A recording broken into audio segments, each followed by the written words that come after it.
حضرت عمر کا مرتبہ اور مقام یہ ہے کہ نبی کریم علیہ السلام نے فرمایا کہ جبریل امین 950 سال میرے عمر کی شان بیان کریں تو عمر کی شان ختم نہیں ہوتی۔ 950 سال اگر حضرت جبریل بھی بیان کریں تو یہ مقام ہے سیدنا فاروق اعظم کا۔ نبی کریم صلی اللہ تعالیٰ علیہ وسلم نے فرمایا کہ میں نے خواب دیکھا ہے، کچھ لوگوں کو میں نے قمیضیں پہنے ہوئے دیکھا، کچھ کی قمیضیں ناف تک تھیں، کچھ کی پیٹ تک تھیں اور کچھ کی گھٹنوں تک تھیں۔ عمر میں نے تمہیں بھی دیکھا ہے، تمہاری قمیض تو پیروں سے ٹکرا رہی تھی۔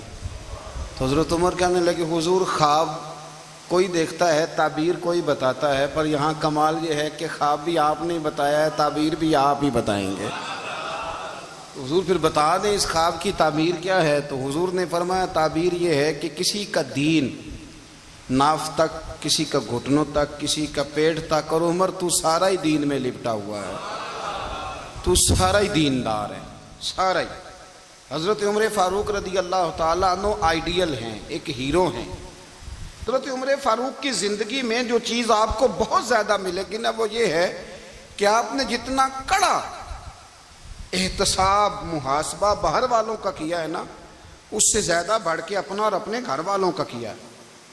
تو حضرت عمر کے بیٹا گزر رہا تھا تو حضرت ابو موسیٰ اشعری کہتے ہیں میں نے صفائی کی تو 1 دینار نکلا، تو میں نے وہ 1 دینار نا حضرت عمر کے بیٹے کو دے دیا۔ میں نے کہا لو بیٹا اپنے چچا کی طرف سے تحفہ۔ تو گھر جا کے انہوں نے حضرت عمر کو بتایا کہ چچا نے پیسے دیے ہیں، چھوٹے بچے تھے۔ حضرت عمر نے حضرت ابو موسیٰ اشعری کو بلا لیا اور بلا کے فرمانے لگے میں تو تمہیں اپنا دوست جانتا تھا اور تو نے میری اولاد کو ہی دنیا دار بنانا شروع کر دیا، میرے بچوں کو ہی تم نے دنیا دار پیسوں پہ لگانا شروع کر دیا، میں تو تمہیں یار سمجھتا تھا۔ فرمایا تمہیں چاہیے تھا میرے بیٹے کو نصیحت کرتے کہ بیٹا پیسوں سے رب راضی نہیں ہوتا، اس کی رضا والے کام کیے جائیں تو رب راضی ہوتا ہے۔ اور فرمایا تمہیں کوئی اور گھر نہیں ملا تھا تباہ کرنے کے لیے، میرا ہی گھر ملا تھا، اٹھاؤ اپنا دینار اور خبردار آج کے بعد میرے بچوں کے ساتھ یہ والی نیکی نہ کرنا۔ اور ہمارا کیا سٹیٹس ہے؟ دوستی ہے ہی اس سے جو تحفے زیادہ دے، جو بچوں کو خراب کرنے میں مدد زیادہ کرے، اس کے ساتھ یارانہ۔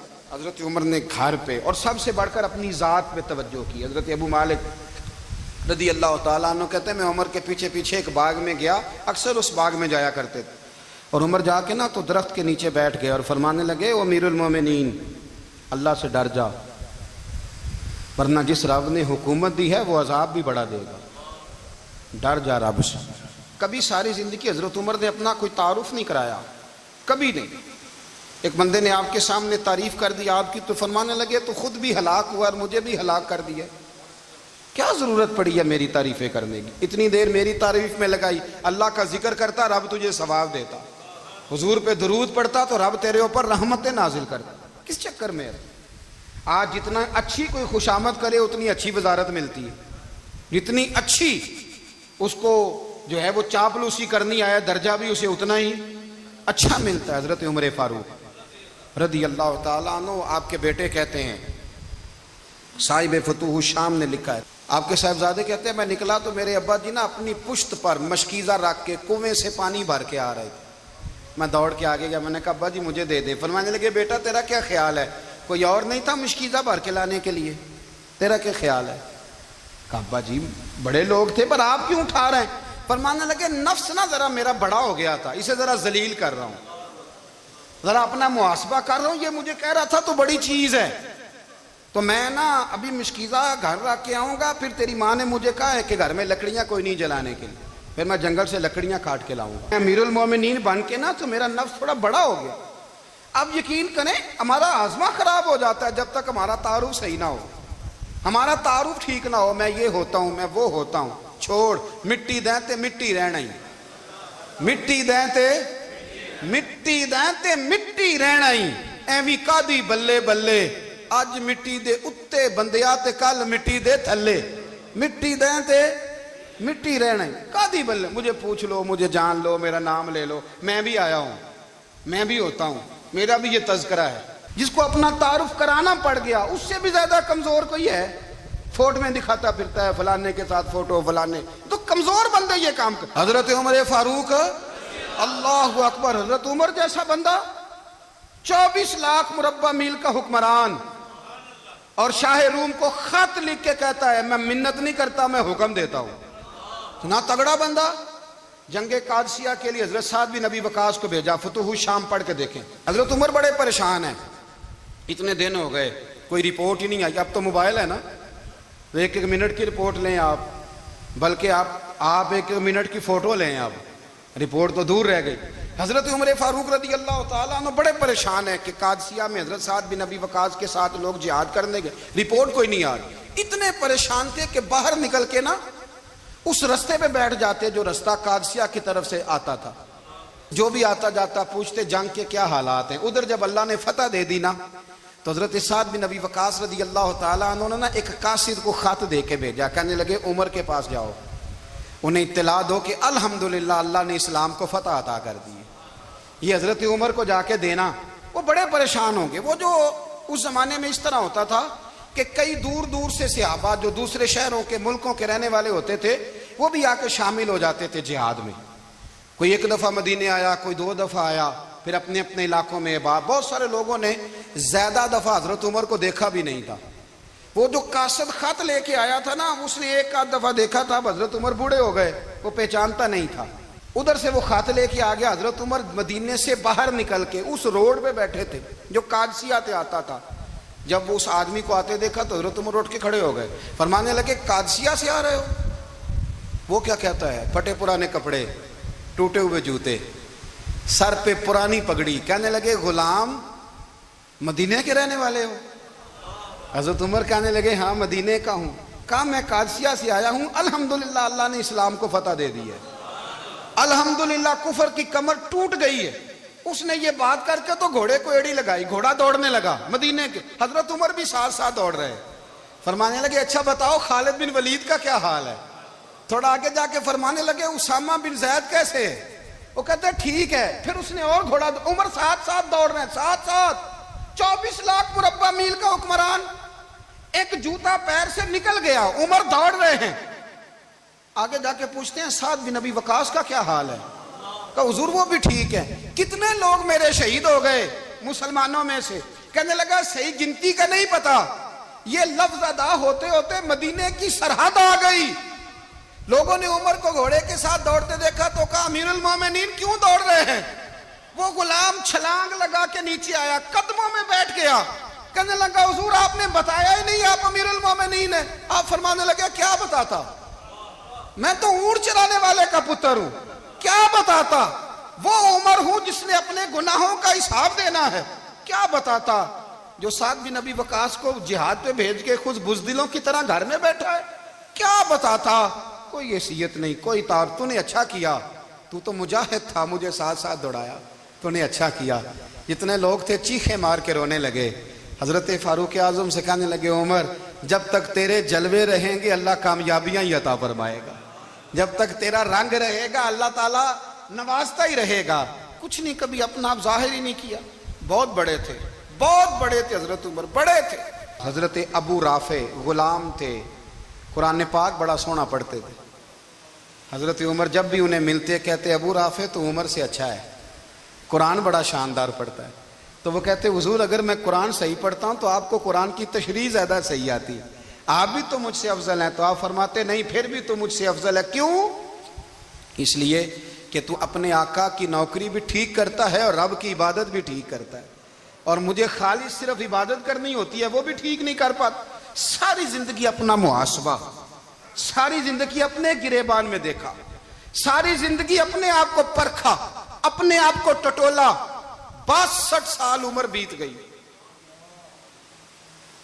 حضرت حذیفہ بن یمان ایک صحابی تھے, میرے نبی کریم علیہ السلام نا ان سے راز کی باتیں کرتے تھے. ہر بندے کا ہاضمہ ٹھیک نہیں ہوتا, سب سے راز کی بات نہیں کرنی چاہیے. حضرت حذیفہ بن یمان کہتے ہیں حضور راز کی باتیں بتاتے. مدینہ منورہ میں جو منافقین تھے ان کی لسٹ بھی نبی پاک نے حضرت حذیفہ بن یمان کو دی تھی. جب کوئی مشکوک آدمی مر جاتا نا تو صحابہ کہتے ہیں ہم دیکھتے اگر حضرت حذیفہ نے جنازہ پڑھا ہے تو ہم بھی جنازہ پڑھ لیتے.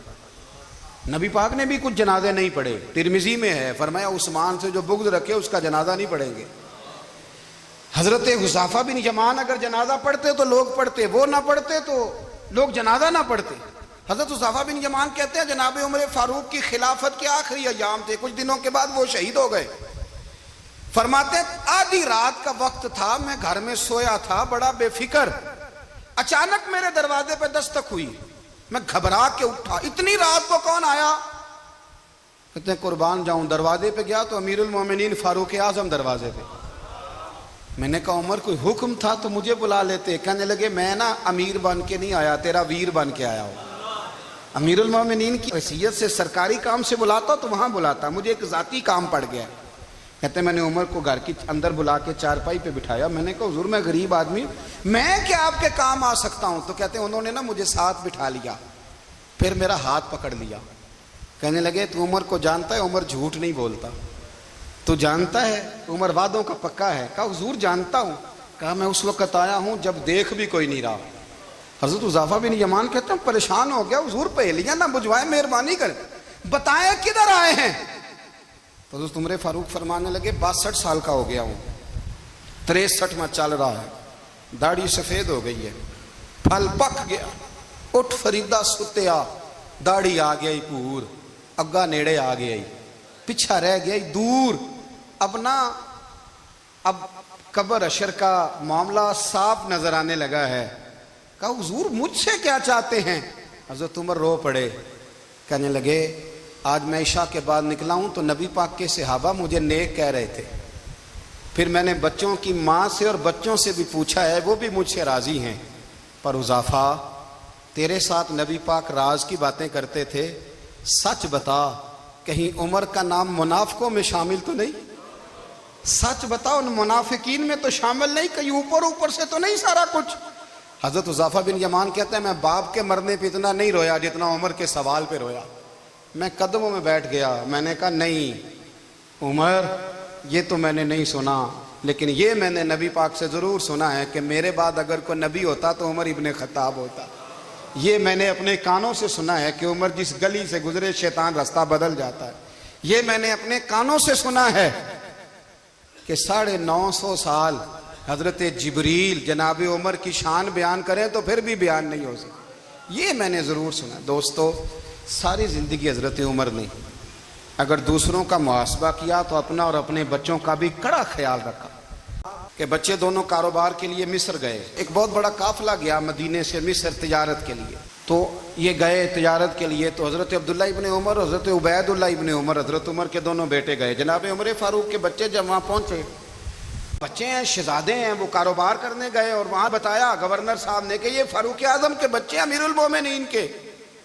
لوگوں نے ان سے زیادہ مال خریدا، تجارت میں زیادہ نفع ہوا، ظاہر ہے کہ وہ آپ کے جو اللہ خیر کرے حکمران ہیں ان کے کاروبار کتنے ملکوں میں ہیں، کس بنیاد پر ہیں؟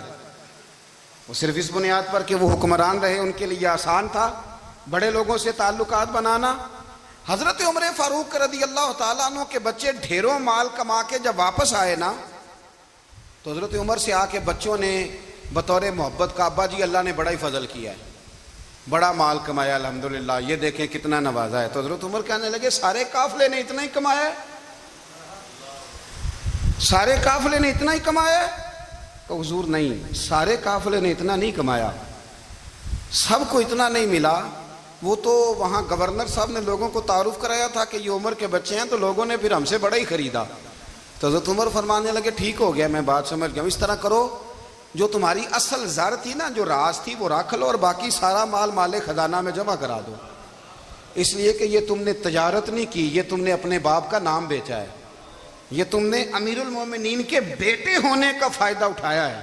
فرمایا یہ تمہارا نہیں حق، یہ مسلمانوں کا ہے، اس لیے کہ یہ مال تم نے محنت سے نہیں کمایا، یہ باپ کی کرسی کا فائدہ اٹھایا ہے۔ اور فرمایا اگر تم نے مال جمع نہ کرایا تو میں مال بھی لے لوں گا زبردستی اور کوڑے بھی ماروں گا، ڈبل سزا دوں گا، مرضی سے جمع کراؤ گے تو کوڑوں سے بچ جاؤ گے۔ بڑے بیٹے نے تو جمع کرا دیا تو چھوٹا تھوڑا پریشان ہوا، تو حضرت عبداللہ ابن عمر چھوٹے بھائی کا ماتھا چوم کے کہنے لگے بیٹے چپ کر کے جمع کرا، یہاں بھی فخر کر کے ہم عمر کے بیٹے ہیں اور قیامت میں بھی فخر کریں گے کہ ہم فاروق اعظم کے بیٹے ہیں، یہاں بھی ناز کریں گے اور وہاں بھی ناز کریں گے کہ عمر کے بچے ہیں۔ ہمارے باپ نے خود بھی حلال ہی کھایا ہے، اور جب ہماری کمانے کی باری آئی ہے تو ہمیں حکم بھی حلال کھانے کا دیا۔ بھائی ہمارا مزاج نہیں۔ ملک شام سے اور ایران سے کچھ لوگ آپ کی خدمت میں آئے تو وہاں سے کچھ کنیزیں بھی آئیں، ان کے بادشاہ کا پیغام لے کے۔ شاہ ایران کی کنیز کو ملکہ نے کہا کہ نا حضرت عمر کی زوجہ کو دیکھ کے آنا ذرا کس طرح کی ہے۔ ہمارے ملک میں کیا کہتے ہیں؟ خاتون اول، باقی سارے دوؤں میں خاتون اول۔ ذرا خاتون اول کو دیکھ کے آنا۔ تو وہ جب آئی نا گھر میں ملنے تو کہا کہ مجھے میری ملکہ نے کہا تھا کہ عمر کی زوجہ سے اہلیہ سے ملاقات کر کے آنا، تو حضرت عمر کی اہلیہ نے نا ایک جوڑا کپڑوں کا دے دیا ملکہ کے لیے اور ایک خوشبو کی شیشی دے دی۔ اب جب وہ تحفے وہاں گئے تو اس ملکہ نے نا کچھ سونے کا سامان بھیجا، کچھ زیورات بھیجے، کچھ تحائف بھیجے۔ جب حضرت عمر کے گھر آئے نا وہ خادم لے کے آیا، اس نے کہا جی آپ کی اہلیہ نے تحفے بھیجے تھے، تو جواب میں شاہ ایران کی بیوی نے، یہاں جس ملک کا وہ سفیر تھا انہوں نے بھی یہ بھیجے۔ تو حضرت عمر فاروق نا وہ تحفے لے کے گھر گئے تو جا کے کہنے لگے اپنی اہلیہ سے، یہ تو کب سے تحفے تحائف بھیجنے لگ گئی ہے؟ یہ کب سے نظام شروع ہو گیا؟ تو کہ حضور تحفہ دینا لینا تو ٹھیک ہے، سنت ہے، محبت بڑھتی ہے، تو یہ کوئی قباحت نہیں، اور میں نے اپنی ذاتی استعمال کے لیے جو چیزیں رکھی تھی وہ میں نے دی ہیں۔ تو حضرت عمر فاروق رضی اللہ تعالیٰ عنہ فرمانے لگے ہم نے کسی ملک کے ساتھ اور اس کے بادشاہ کے ساتھ ذاتی تعلق نہیں بنانا، تعلق جو بھی بنے گا رسول اللہ کے دین کی برکت سے بنے گا۔ ذاتی رشتے نہیں ہم نے قائم کرنے، ذاتی۔ آپ کے ملک کی جو ایئر لائن جس کا ہر سال خسارے کا ڈنڈورا پیٹا جاتا ہے نا، وہ ہمارے بادشاہ صاحب اور صدر صاحب اگر غیر ملکیوں کو گھوڑا کبھی بھیجنا ہو نا، گھوڑا، تو پورا ایک جہاز گھوڑا لے کے تحفے میں جاتا ہے، پورا جہاز غریب قوم کا یہ سرمایہ۔ اور قوم بڑی بادشاہ ہے، لائنوں میں لگ کے ووٹ دیتی ہے۔ دو کام ہمیشہ لائن میں لگ کے کرنے، ایک بل لائن میں لگ کے جمع کرانا ہے اور ایک ووٹ لائن میں لگ کے، تاکہ پھر پورے 5 سال لائن میں ہی لگے رہیں۔ مرضی سے آپ ووٹ دینا، پر جو بات درست ہے اس کو سنو۔ حضرت عمر فاروق رضی اللہ تعالیٰ عنہ نے اپنی اہلیہ سے پوچھا کتنے کا تھا وہ تیرا جوڑا اور خوشبو کی شیشی؟ انہوں نے کہا 3 دینار کی۔ فرمایا یہ 3 دینار تیرے، اور باقی جو تحفے آئے ہیں وہ تو خود کہہ، چونکہ اس نے تیرے نام بھیجے ہیں، تو کہہ کہ میں مال غنیمت میں دیتی ہوں، تو کہہ میں مسلمانوں کو کہہ۔ تو زوجہ ہنس پڑی، کہنے لگی میں نہ بھی کہوں تو مجھے کہنا تو پڑے گا ہی، کہنا تو میں نے ہے ہی، جو کہ سامنے عمر فاروق ہیں، لہذا فرمایا کہہ دیتی ہوں میں نے دیا خزانے کو۔ حضرت عمر نے جمع کرا لیا۔ میں یہ کیا بات ہوئی؟ میرے گھر والے جو مرضی کریں، ان کا معیار زندگی جس طرح کا مرضی ہو،